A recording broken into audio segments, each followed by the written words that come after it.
Hello everyone, welcome to Eklavya study point and I am Sachin. आज की इस वीडियो में मैं आप सभी को क्लास 11th के इंग्लिश सब्जेक्ट से जो आपका चैप्टर है the portrait of a lady, इसके इंपॉर्टेंट क्वेश्चन आंसर्स करवाने वाला हूं आपके मिड टर्म एग्जाम्स के लिए।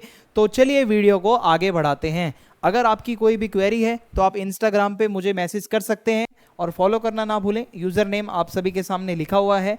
और अगर आपको हमारे फ्री पीडीएफ नोट्स चाहिए तो आप टेलीग्राम पे हमारा ग्रुप ज्वाइन करें। टेलीग्राम ऐप को डाउनलोड करने के बाद आपको सर्च मारना है क्लास 11 ESP। यहाँ पे आपको इंपॉर्टेंट क्वेश्चन आंसर्स प्रोवाइड करवा दिए जाते हैं।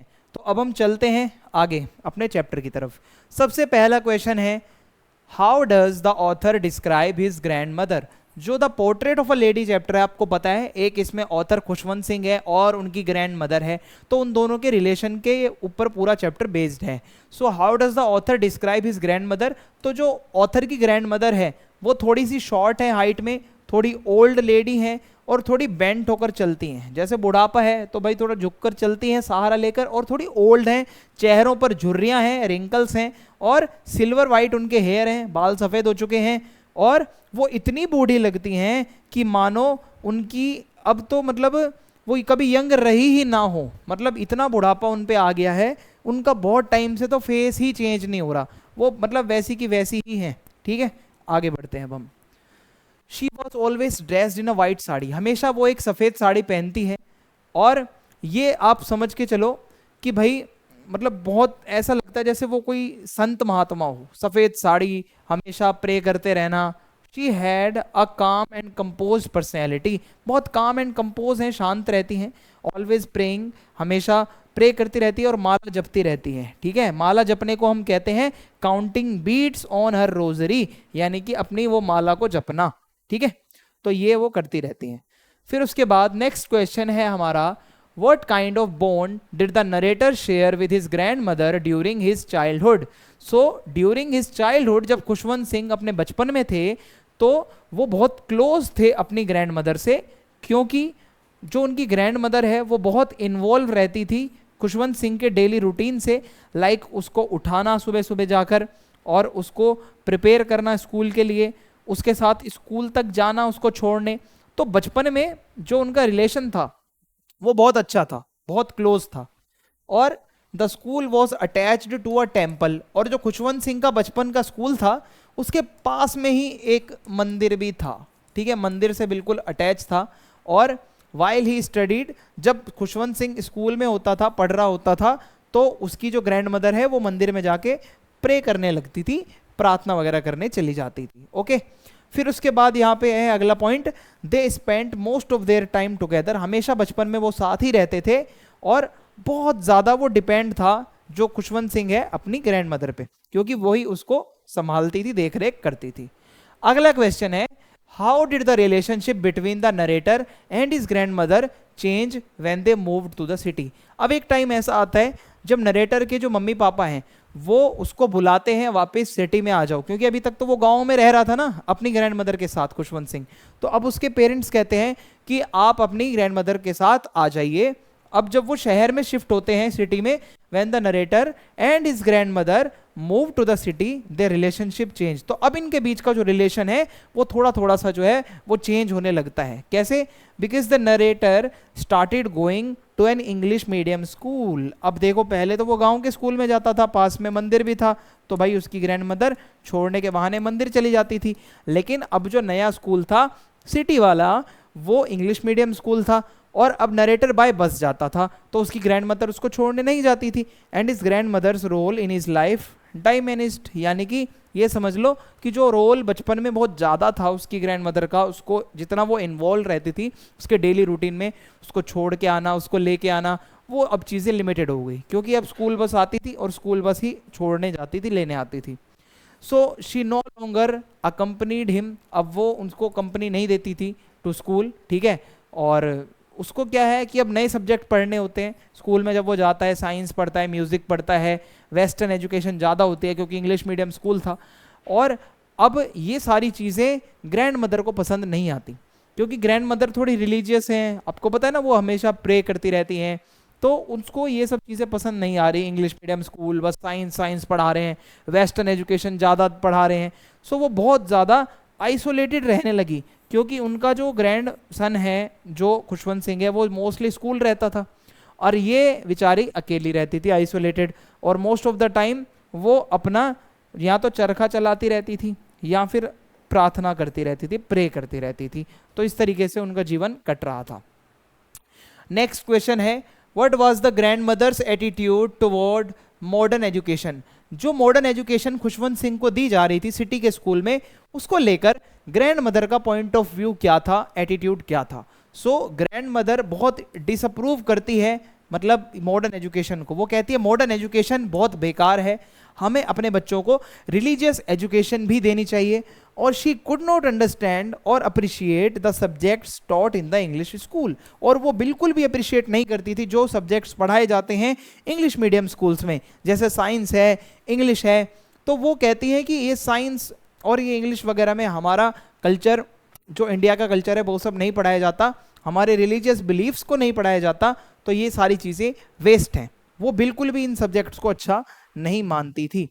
फिर इसके बाद आगे आता है, शी वॉज पार्टिकुलरली अनहैप्पी, वो बहुत ही ज़्यादा अनहैप्पी थी, बिल्कुल खुश नहीं थी, क्योंकि वहाँ पे भगवान के बारे में, रिलीजन के बारे में कुछ भी नहीं पढ़ाया जाता था। इंग्लिश मीडियम स्कूल था वो, और वहाँ पे सिर्फ और सिर्फ साइंस, इंग्लिश, यही म्यूज़िक, ये सब पढ़ाया जाता था। सो वो ये कहती है, moreover she considered the teaching of music to be inappropriate and associated it with low moral values. वो कहती है म्यूजिक वगैरह तो पढ़ाया ही नहीं जाना चाहिए, बच्चों को क्यों म्यूजिक पढ़ा रहे हैं, ये तो बहुत गलत चीज़ है, कुछ धर्म कर्म के बारे में बताओ बच्चों को, रिलीजन के बारे में बताओ बच्चों को। वो ऐसा मानती थी। What were the changes observed in the grandmother during the final years of her life? अब देखो, जब ग्रैंड मदर अपने आखिरी दिनों में थी, जब वो उनका स्वर्गवास होने वाला था, उनकी डेथ होने वाली थी, तो कैसा समय बीत रहा था? So in the final years of her life, जब वो अपने लाइफ के अंतिम पड़ाव पर थी, तो ग्रैंड मदर का रूटीन थोड़ा सा ज़्यादा स्पिरिचुअल हो गया था। अब वो ज़्यादातर प्रे करती रहती थी, और वो अपना मोस्टली टाइम व्हील घुमाने में, प्रेयर करने में ही स्पेंड करती थी, और इसके अलावा वो अपने आप को दुनिया से बिल्कुल दूर रखती थी। ठीक है, और जितना हो सकता है स्पिरिचुअल काम करना, चिड़िया को दाना डालना, कुत्तों को रोटी खिलाना, यही सब वो करती रहती थी। Even though they lived in the same house, there communication had reduced. अब देखो, खुशवंत सिंह और ग्रैंड मदर एक ही घर में रह रहे हैं, पर अब इनका रिलेशन वैसा नहीं रहा जो बचपन में था। जो छोटा बाबू वाला खुशवंत सिंह था ना, वो दादी से हमेशा लिपट कर रहता था, दादी दादी करता था, दादी उसको छोड़ने जाती थी। लेकिन अब जब वो बड़ा हो गया, स्कूल में गया, इंग्लिश मीडियम स्कूल में गया, वो दादी से दूर होना शुरू हो गया।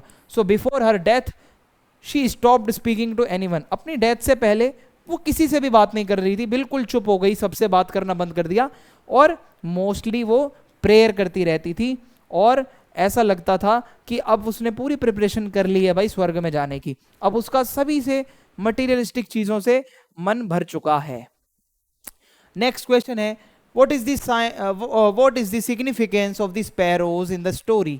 सो इसमें ना एक मोमेंट आता है जब दादी माँ की डेथ हो जाती है स्टोरी के एंड में, और उस टाइम पे क्या होता है, जो स्पैरोज होती है ना, वो भी उनके जनाजे में बैठी होती हैं। ये समझ लो, जब लास्ट में जो मतलब उनकी डेड बॉडी को क्रिमेशन के लिए ले जाना होता है, तो जितने रिलेटिव्स तो होते ही हैं वहाँ पे बैठे हुए बहुत दुख में, लेकिन वहाँ पे स्पैरोज भी बहुत सारी बैठी होती हैं जिनको दादी माँ दाना डाला करती थी। So the sparrows play a significant role in symbolising the grandmother's close connection with nature and spirituality. यहाँ से हमें पता चलता है कि नेचर और स्पिरिचुअलिटी के साथ दादी माँ का कनेक्शन कितना गहरा था। और पूरी स्टोरी में हमें ये पता चलता है कि जो दादी माँ थी, जो ग्रैंड मदर थी, वो स्पैरोज को फीड करती रहती थी हमेशा, हर आफ्टरनून, हर दोपहर वो जाती और स्पैरोज को फीड करती थी। ठीक है, आगे बढ़ते हैं अब हम। आफ्टर हर डेथ, उनकी डेथ के बाद क्या होता है, when the narrator and his family expected the sparrows to behave as usual. अब देखो, दादी माँ की डेथ हो गई, और उसके बाद नरेटर यानी कि खुशवंत सिंह की फैमिली ने कोशिश करी कि चिड़िया को दाना डाले, क्या नॉर्मली जैसे वो पहले दाना खाती थी क्या खाएंगी, लेकिन होता क्या है, दे सेट क्वेटली, जो चिड़िया बिल्कुल शांत बैठती है, बिल्कुल चहचहाती नहीं है, और वहाँ पर बिल्कुल भी टच नहीं करती चिड़िया दाने को। बस जब तक वहाँ पे चिड़िया रहती है, जब तक वो डेड बॉडी उठाई नहीं है, जैसे ही डेड बॉडी उठाई चिड़िया भी वहां से हमेशा के लिए चली जाती है, वापस मुड़ कर नहीं आती। तो सोचो दादी माँ से कितना कनेक्शन था चिड़ियाओं का। सो द स्पैरोज साइलेंट मॉर्निंग, जो अपना दुख प्रकट किया साइलेंस रहकर जो चिड़ियाओं ने, और उन्होंने जो वो दाना दिया था खाना वो लेने से रिफ्यूज कर दिया। तो इससे पता चलता है, रिफ्लेक्ट होता है the deep bond between the grandmother and the sparrows. और इसके अलावा this scene symbolise the theme of love, ये सीन इतना इमोशनल है, यहाँ आपको लव, लॉस और इसके अलावा इनएविटेबिलिटी ऑफ डेथ, डेथ आपको आने ही है, डेथ आप टाल नहीं सकते। और जो प्यार है वो आपको इस स्टोरी में देखने को मिला, एक दादी पोते का प्यार, एक इंसान और चिड़िया के बीच का प्यार, और एक लॉस जो आपने खोया है, वो इस स्टोरी की थीम थी जो मैंने आपको बताई। अगला question, how does the title the portrait of a lady reflect the theme of the story. क्या ये जो टाइटल है, चैप्टर का नाम है पोर्ट्रेट ऑफ अ लेडी, क्या ये टाइटल सही है? तो देखो भाई, ये आप मान के चलो द नरेटर्स डिस्क्रिप्शन, जो नरेटर खुशवंत सिंह ने डिस्क्रिप्शन दिया अपनी ग्रैंड मदर का, जो बताया वो बिल्कुल एक पोर्ट्रेट की तरह ही है, जहां हमने दादी माँ का फिजिकल अपीयरेंस, उनकी हैबिट्स, उनकी स्पिरिचुअल बातें, ये सब उन्होंने बताई। तो कहीं ना कहीं भाई बात तो सही है, ठीक है, इन्होंने अच्छा टाइटल दिया है। तो the story is not just about her physical portrait but also about her internal qualities. ये सिर्फ दादी माँ का चेहरा नहीं बताती हमें स्टोरी, आपने देखा ना जो हमने एंड करा है स्टोरी का, उसमें हम इमोशनल हो गए, हमने दादी माँ का वो देखा कनेक्शन कि वो कितना चिड़ियाओं के साथ जुड़ी हुई थी। तो दादी माँ की हमने भाई एक जो वो प्रेयर करती रहती थी वो हमने देखा, तो उनका जो फेथ, उनकी सिंप्लिसिटी, उनकी स्ट्रेंथ, उनका लव अनकंडीशनल, वो भी जानवरों के लिए, वो हमें पता चलता है। ये केवल और केवल फिजिकल अपीयरेंस का चैप्टर नहीं था, ये इंटरनल भी बातें थी बहुत सारी। So the title reflects the idea that she was the central figure in the narrator's life. और ये बिल्कुल सही बात है, इस पूरी स्टोरी का सेंट्रल जो फिगर है वो दादी माँ ही हैं, और उन्हीं की लाइफ के बारे में बेसिकली हमें पढ़ना था और वो हमने पढ़ा भी। इसी के साथ ये चैप्टर के क्वेश्चन आंसर्स खत्म है। वीडियो अच्छी लगी है आप चैनल को सब्सक्राइब करें, वीडियो को लाइक करें, अपना कमेंट बॉक्स में जाके अपना फीडबैक लिखें और अपने दोस्तों के साथ वीडियो को शेयर करना ना भूलें। जय हिंद, जय भारत।